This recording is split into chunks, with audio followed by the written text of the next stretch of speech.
What happens when Roman soldiers get wounded in battle? The brutal truth Rome never told you. When a Roman soldier was injured in battle, their first concern was getting out of there alive.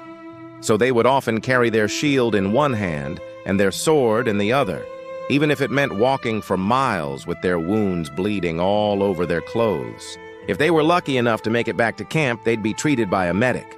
But if they were too far from the front lines, they'd be left to die.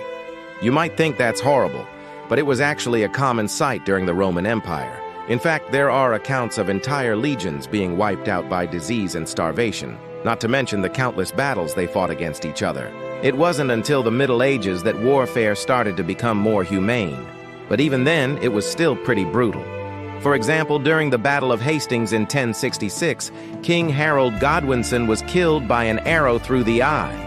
That's why it's important to study history so we don't forget the lessons of the past. There is more. Click below to keep exploring.